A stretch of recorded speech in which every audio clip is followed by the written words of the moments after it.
Ժամը 16-ն է ազատության եթերը շարունակում է լրատվական կենտրոնը, խորհրդարան կտեղափոխվենք քիչ անց։ Դրությունը շարունակում է ծանր մնալ, այսօր 600-ից ավելի նոր դեպք է հաստատվել, շուրջ 2 տասնյակ մահ, մոտ 7000 մարդ տանն է բուժվում, հիվանդանոցներն աշխատում են խիստ լարված, 500-ից ավելի վարակակիր ծանր և ծայրահեղ ծանր վիճակում է։ Առողջապահության նախարարն ասում է դժվար է կանխատեսել ինչ արդյունք կտան դիմակները, ի վերջո բոլորը չէ, որ ենթարկվել են պահանջին կամ դիմակը ճիշտ ձևով են դրել, փակելով նաև քիթը։ Հայաստանում կորոնավիրուսով վարակվածության թվերի անկման մասին դեռ վաղ է խոսել։ Այսօր լրագրողների հետ զրույցում հայտարարեց առողջապահության նախարար Արսեն Թորոսյանը։ Ծայրահեղ ծանր դեպքերի մահացության տոկոսը շատ մեծ է, ծանր դեպքերի մահացության տոկոսն էլ է մեծ, հետևաբար ակամայից մեծ թվերը կամ ակամայից շատ ուղիղ բերում են նաև մեծ մահացության, հետևաբար միևնույնն է, բոլոր գործողությունները պետք է լինեն թվերի զսպմանը եւ ոչ թե միայն հզորությունների բարձրացմանը։ Նախորդին Հայաստանում կորոնավիրուսի դեպքերն ավելացել են 612-ով, հասնելով 15281-ի, առողջացել 173, մահացել ուղեկցող քրոնիկական հիվանդություն ունեցող եւս 13 մարդ։ Հայաստանում կորոնավիրուսից մահացածների թիվը մինչ օրս հասել է 258-ի։ Արձանագրվել է նաեւ կորոնավիրուսային վարակ ունեցող, սակայն այլ հիվանդության պատճառով մահվան 4 դեպք։ Այդպիսի դեպքերի ընդհանուր թիվը 86 է։ Այս պահին բուժում է ստանում 9298 մարդ։ Ծանր եւ ծայրահեղ ծանր վիճակում են գտնվում 524 քաղաքացի, տեղեկացրեց առողջապահության նախարարը։ Ինչը շատ մեծ թիվ է եւ այդ թիվը վերջի օրերին չի իջնում առնվազն եւ տատանվում է 500-ի շրջանակներում մահճակալային ֆոնդի ծանրաբեռնվածության առումով ռեանիմացիոն վերակենդանացման բաժանմունքներում էլ տեղ ունենք, սակայն կրկնում եմ, տեղ ունենալը ինքնին իրավիճակի դրական գնահատական չի կարող լինել, որտեղ մենք ծայրահեղ ծանրների մոտ ունենք մահացության մոտ 70%, ծանրների մոտ իհարկե ավելի քիչ եւ թոքերի արհեստական օդափոխության սարքերի վրա գտնվող քաղաքացիների մոտ 90% մահացություն ունենք։ Հետևաբար ասել, որ եկեք միայն մեծ հզորություններով բոլորին ընդունենք, դա կնշանակի չանել պատշաճ քայլեր այդ մարդկանց ինչքան որ շատ մարդ փրկելու ուղղությամբ։ Այս օրերին ավելանում են այն բժշկական կենտրոնները, որտեղ եւս կարող են բուժում ստանալ COVID-ով հիվանդները։ Կան նաեւ հիվանդանոցներ, որոնք հայտարարում են, թե պատրաստ են ընդունել այս հիվանդությամբ վարակվածներին, սակայն նախարարությունից թույլտվություն չեն ստացել։ Օրինակ Նաիրի բժշկական կենտրոնը, Հերացու անվան առաջին համալսարանական հիվանդանոցը։ Արսեն Թորոսյանն այսօր նշեց, լինելու են բժշկական կենտրոններ, որոնք պետք է հեռու մնան կորոնավիրուսից, զուտ առողջապահական նկատառումներով։ Որտեղ առողջապահությունը միայն կորոնավիրուսով չի, որ զբաղվում է, այլ զբաղվում է բազմաթիվ այլ մեր բոլորի հիվանդություններով։ Նաիրին ընդհանրապես որոշում է կայացել, որ ինքը չի մասնակցելու կորոնավիրուսային հիվանդության բուժմանը եւ դա ճիշտ որոշում է եղել, այդ որոշումը ուժի մեջ է։ Թորոսյանը ընդգծեց նաեւ դիմակի ճիշտ օգտագործման պարագայում վարակվածների թվի անկում կգրանցվի։ 100% ճիշտ դիմակը 100% ճիշտ կրելու դեպքում բոլորի կողմից ճիշտ դիմակը այս դիմակն է։ Բոլորի կողմից, այո, երաշերտ անջրանթափանց դիմակը բոլորի կողմից բերում է վերարտադրողական ցուցանիշի 1-ից իջեցման։ Իսկ 1-ից իջեցումը նշանակում է, որ 10 մարդը շարունակում է վարակել 9 մարդու, 9 մարդը 8 մարդու, 8-ը 7-ի, 7-ը 6-ի եւ այդպես շարունակ։ Թե երբ կլինի վիրուսի էական նահանջ, դեռ պարզ չէ։ Թորոսյանը նշեց, նույնիսկ կորոնավիրուսը հաղթահարած երկրներում ձմեռային սեզոնին հիվանդության ակտիվանալու վտանգը մեծ է։ Մենք էլ ենք պատրաստվում աշնանը, չնայած հիմա էլ խնդիրներ ունենք։ Կորոնավիրուսի դեմ պայքարում Հայաստանին օգնելու նպատակով վաղը հատուկ չվերթով Ֆրանսիայից 10 բժիշկ կայցելի Հայաստան։ Հաջորդ շաբաթ նաև Լիտվայից բժիշկների եւ փորձագետների խումբ կժամանի։ Ռուսաստանից մոտ 50 բժիշկ եւս ցանկացել են գալ եւ աշխատել այստեղ։ Այս ֆոնին կառավարությունն այսօր որոշեց եւս մեկ ամսով երկարաձգել արդեն 3 ամիս շարունակվող արտակարգ դրությունը։ Ռեժիմի պահպանումը նպատակ ունի ըստ անհրաժեշտության սահմանափակումներ մտցնել, օրինակ արգելել ինչ-որ բնակավայրերի ելումուտը, պարետային ժամ սահմանել եւ այլն։ Գործադիրի նիստից հարցը տեղափոխվեց խորհրդարան, ազգային ժողովում է նաեւ վարչապետը։ Մարտի 16-ից Հայաստանում հայտարարված արտակարգ դրությունը, որն ավարտվում է հունիսի 13-ին, կառավարության որոշմամբ երկարաձգվեց ևս 30 օրով, մինչև հուլիսի 13-ը։ Հիմքերը մնում են նույնը երկրում կորոնավիրուսի համաճարակը, նախագիծը ներկայացրեց Արդարադատության նախարար Ռուստամ Բադասյանը։ Այն պատճառները, որով արտակարգ դրությունը հայտարարվել էր, շարունակվում են գոյություն ունենալ։ Կառավարության նիստին իրավունքի ուժով հաջորդեց ազգային ժողովի հատուկ նիստը, որտեղ հիմնական զեկուցող վարչապետ Նիկոլ Փաշինյանը երկրում ստեղծված իրավիճակը ճգնաժամային որակեց, արձանագրելով, որ դա հաղթահարել հնարավոր է միայն հանրային վարկագծի փոփոխությամբ։ Փաշինյանը հնչեցրեց կանխատեսումներ, որ համաճարակը առնվազն 1.5 տարի կշարունակվի, նկատելով աշխարհում ավելի վատատեսական կանխատեսումներ էլ կան։ Եթե հանրայնորեն, լայնորեն այդ կանոնները չպահպանվեն, համաճարակի հաղթահարումը դառնալու է անհնարին։ Վարչապետը պնդում է, հանրությունը պետք է սովորի ապրել կորոնավիրուսի հետ եւ պատկերավոր համեմատություն անցկացրեց մեքենաների եւ վիրուսի միջև։ Ասենք օրինակ, երբ հայտնվեցին ավտոմեքենաները, ինչ որ մի պահից մարդիկ սկսեցին մեծ թվերով վրաերթների ենթարկվել եւ դա բերում էր մարդկային մեծ զոհերի։ Եվ այդ ամենի արդյունքում է, որ ստեղծվեցին հետիոտնային անցումները, լուսացույցները, կանոնակարգվեցին երթևեկության կանոնները եւ այդ ժամանակ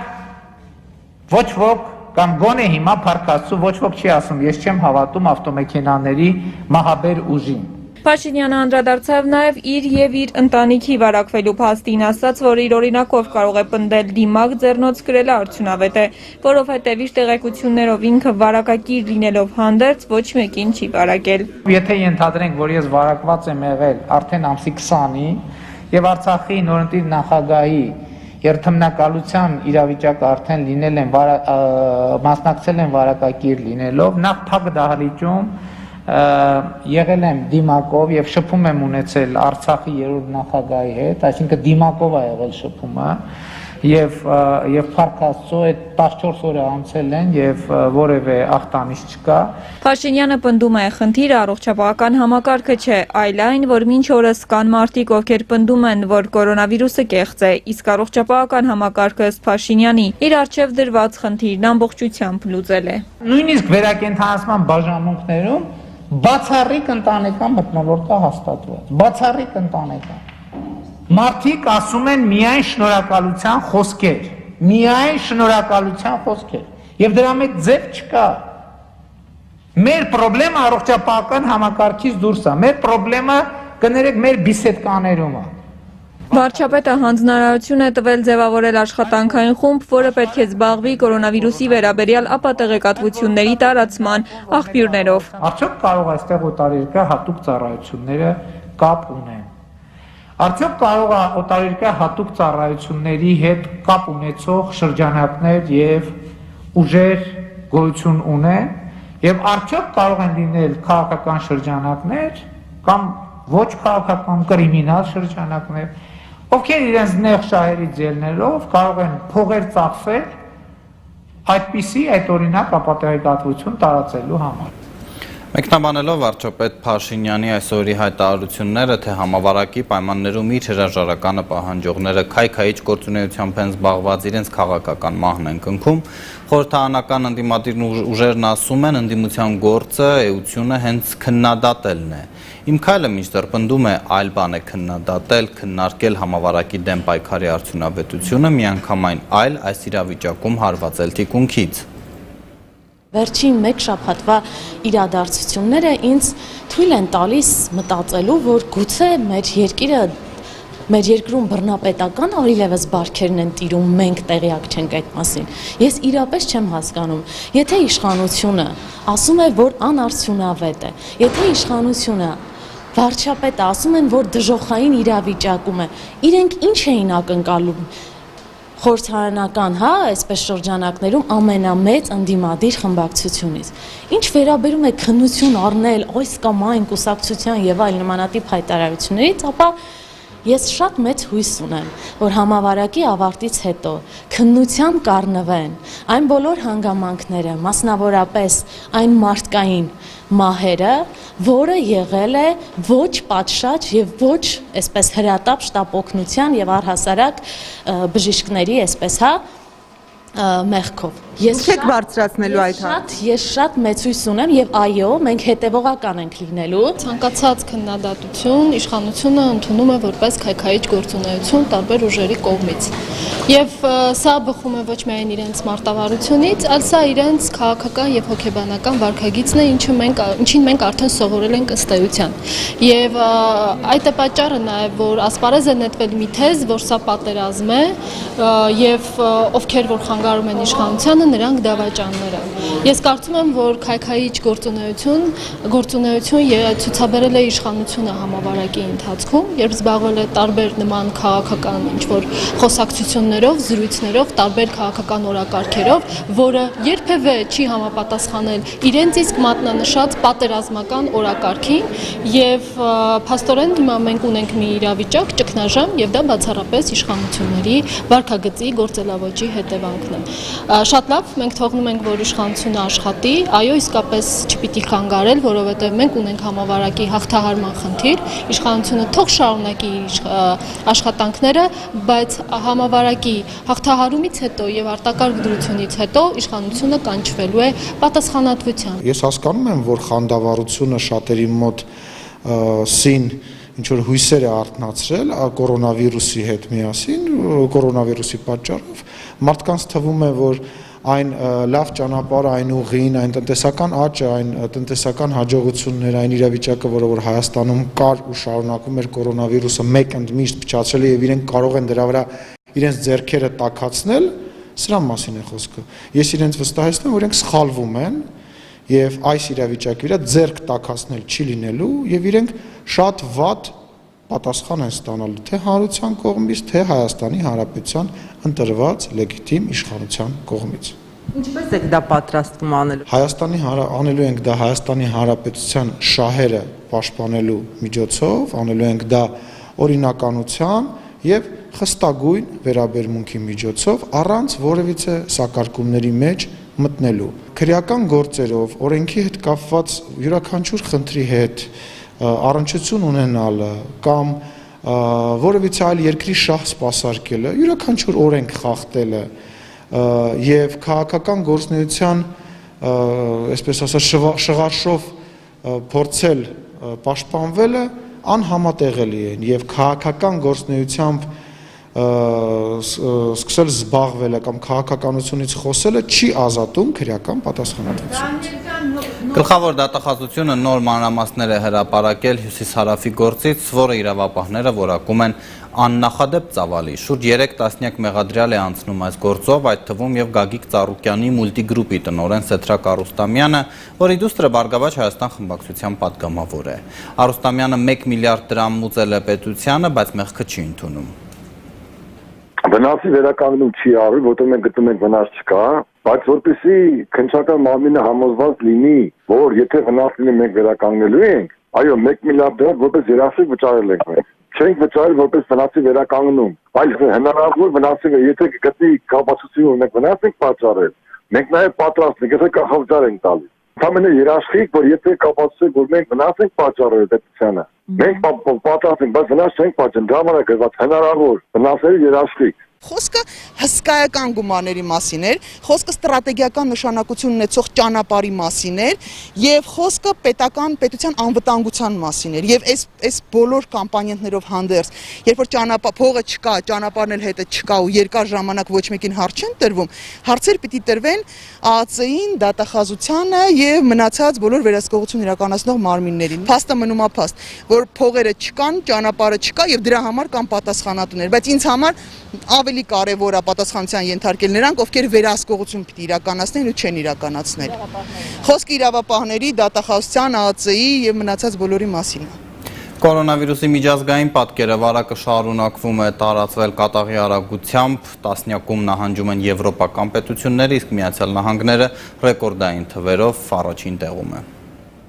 Ամերիկյան Միսսուրի նահանգում կորոնավիրուսով վարակված 2 վարսավիր անցած ամիս սպասարկել են 140 հաճախորդի, նրանցից 46-ի թեստավորման արդյունքը բացասական է եղել, մյուսները մեկուսացվել են 2 շաբաթով եւ այդ ընթացքում որևէ մեկի մոտ կորոնավիրուսի ախտանիշներ չեն եղել, այս մասին հայտնում է նահանգի առողջապահական գերատեսչությունը, որը մանրակրկիտ ուսումնասիրել է վարսավիրանոցում տեղադրված տեսախցիկների տեսագրությունը։ Springfield քաղաքում գտնվող Great Clips վարսավիրանոցը իր հերթին հատուկ հայտարարության մեջ նշում է, որ վարակված վարսավիրների բոլոր հաճախորդներն անխտիր թեստավորվել են եւ որևէ մեկի մոտ վարակը չի հաստատվել։ Կորոնավիրուսային վարակի պատմության հերթական այս առեղծվածային դրվագը ստիպել է մասնագետներին ավելի մանրակրկիտ ուսումնասիրել, մասնավորապես հասկանալու, թե ինչպես են 2 վարակակիրները շփվել հաճախորդների հետ, որքանով է պահպանվել սոցիալական հեռավորության կանոնը վարսավիրանոցում եւ որ ամենակարևորը ինչպիսի դիմակներ են կրել վարակակիրներն ու նրանց հետ շփված փաստացի առողջ հաճախորդները։ Այս մասին CNN-ի հետ զրույցում հայտարարել է նահանգային առողջապահական կառույցի ղեկավար Clay Goddard-ը։ Առայժմ ըստ պաշտոնյայի հստակ է մեկ բան՝ դիմակների միանշանակ արդյունավետությունը կորոնավիրուսի վարակի տարածումը կանխելու գործում։ Մինչ այդ Ամերիկայում վարակը շարունակում է տարածվել, թեև ինչպես առողջապահության համաշխարհային կազմակերպությունն է փաստում, այստեղ կորոնավիրուսի պիկը ապրիլին էր, երբ օրական հաստատվում էր մի քանի տասնյակ հազար դեպք եւ թեստերի 25-ից 50%-ը դրական էր։ Այսօր էլ աշխարհում հաստատված COVID-19-ի ավելի քան 7.5 միլիոն վարակակիրներից 2-ը 421 հազար զոհերից 112 հազարը Միացյալ Նահանգներում է։ Վարակակիրների ցուցանիշներով հնգյակում նահանգներին հաջորդում է Բրազիլիան, 3-րդ տեղում Ռուսաստանն է, Հնդկաստանը վերջին օրերին հայտնվել է 4-րդ հորիզոնականում, երկրում կորոնավիրուսի հաստատված դեպքերի թիվը հասել է 297 հազարի, 5-րդ տեղում Մեծ Բրիտանիան է։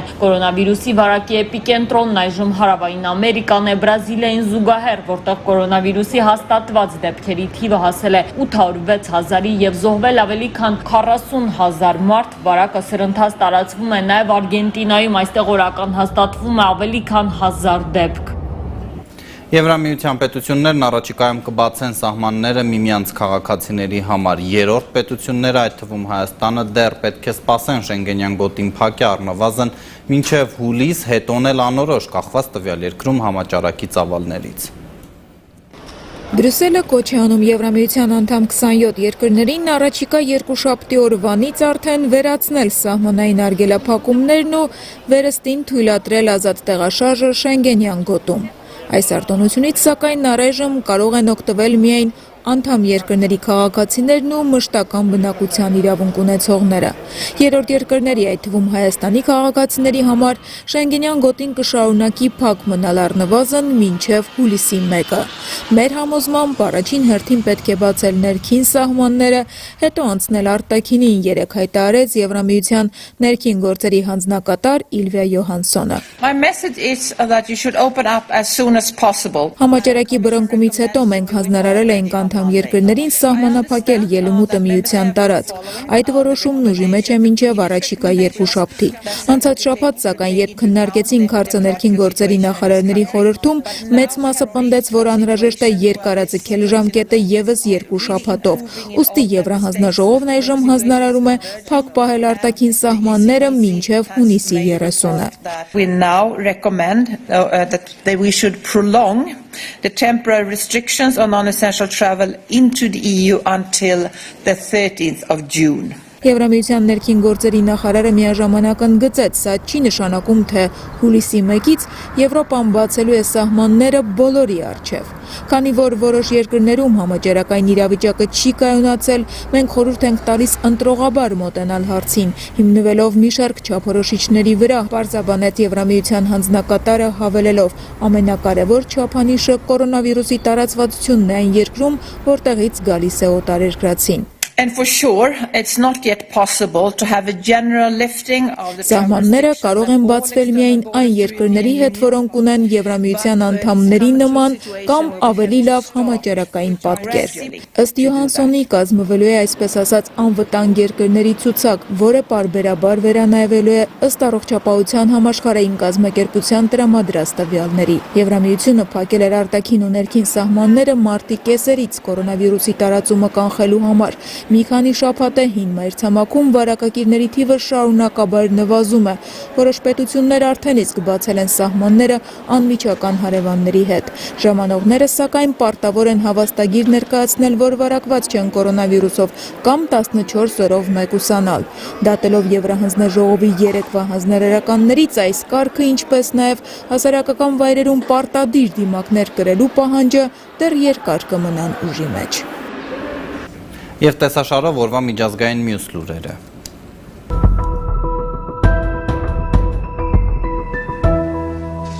Սիեթլի քաղաքապետ Ջենի Դարքանը քննադատել է քաղաքում զանգվածային անկարգություններին վերջ տալու համար Միացյալ Նահանգների զինված ուժերը օգտագործելու մասին նախագահ Դոնալդ Թրամփի հայտարարությունը։ Քաղաքապետն ասել է, որ բանակի միջոցով ցույցերը ցրելը կլինի ապօրինի եւ կհակասի Ամերիկայի սահմանադրությանը։ Միաժամանակ քաղաքապետը չի ասել, թե երբ եւ ինչ եղանակով Սիեթլի իրավապահները քաղաքի օրենսդիր իշխանության շենքին հարող տարածքից կհեռացնեն հունիսի 8-ից վրաններ տեղադրած մոտ կես հազար ցուցարարներին։ Թրամփը Twitter-ում գրել է, թե այդ ցուցարարները ներքին ահաբեկիչներ են եւ Սիեթլի քաղաքապետին ու Վաշինգտոնի նահանգի իշխանություններին հորդորել է մեջբերում եմ վերադարձնել քաղաքը։ Սիեթլում եւ ամերիկյան հարյուրավոր այլ քաղաքներում բողոքի ակցիաները սկսվել են այն բանից հետո, երբ Մինեապոլիսում սպիտակամորթ ոստիկանները բերման ենթարկելուց սպանել են սևամորթ կասկածյալ Ջորջ Ֆլոյդին։ Լոնդոնում պատնեշներով փակել են տասնյակ արձաններ, որոնք կարող են դառնալ ռասայական խտրականության դեմ բողոքող ակտիվիստների թիրախը։ Երեք Բրիտանիայի մայրաքաղաքում տեղի են ունեցել ցույցեր, որոնք ամենայն հավանականությամբ կշարունակվեն նաև այսօր։ Պաշտպանության տակ վերցված արձաններից մեկը հանգուցյալ վարչապետ Ուինստոն Չերչիլինն է։ Ակտիվիստները արձանի վրա օրերս գրել էին Չերչիլը ռասիստ է։ Բացի այդ, Բրիտանիայում ապամոնտաժել են, պատվանդաններից ցած են գցել եւ նույնիսկ գետն են նետել կայսերական շրջանի պատմական գործիչներից մի քանիսի արձանները։ Ակտիվիստների պնդմամբ այդ պատմական գործիչները ռասայական խտրականության քաղաքականություն են վարել եւ անմիջականորեն զբաղվել են ստրկավաճառությամբ։ Բրիտանիայում եւ եվրոպական այլ երկրներում բողոքի ակցիաները սկսվել են Ամերիկայում Ֆլոյդի սպանությունից հետո։ Հյուսիսային Կորեան հայտարարել է, թե նախագահներ Կիմ Չեն Ընի եւ Դոնալդ Թրամփի միջև անձնական հարաբերություններ պահպանելու իմաստ չի լինի այն դեպքում, եթե Վաշինգտոնը շարունակի Փխենյանի նկատմամբ թշնամական քաղաքականությունը։ Փխենյանն այդ մասին հայտարարել է հունիսի 12-ին, 2 տարի առաջ այդ օրը տեղի ունեցել նախագահներ Կիմի եւ Թրամփի առաջին պատմական հանդիպումը։ Հյուսիսային Կորեայի արտաքին գործոց նախարար Րի Սոնգ Վոնը հյուսիսկորեական պետական լրատվական գործակալությանն ասել է, թե քանի դեռ Միացյալ Նահանգները Հյուսիսային Կորեայի համար հանդիսանում է սպառնալիք, Հյուսիսային Կորեան դրան հակազդելու համար կշարունակի զարգացնել զինված ուժերը։ Արտգործնախարար Ռին նաև ասել է, թե Թրամփի վարչակազմը սոսկ ցանկանում է քաղաքական միավորներ վաստակել եւ միաժամանակ փորձում է մեկուսացնել ու խեղդել հյուսիսկորեական պետությունը։ Դոնալդ Թրամփը եւ Կիմ Չեն Ընը փոխադարձ սպառնալիքներ են հնչեցրել 2017 թվականին, ապա հանդիպել են 2018-ին Սինգապուրում։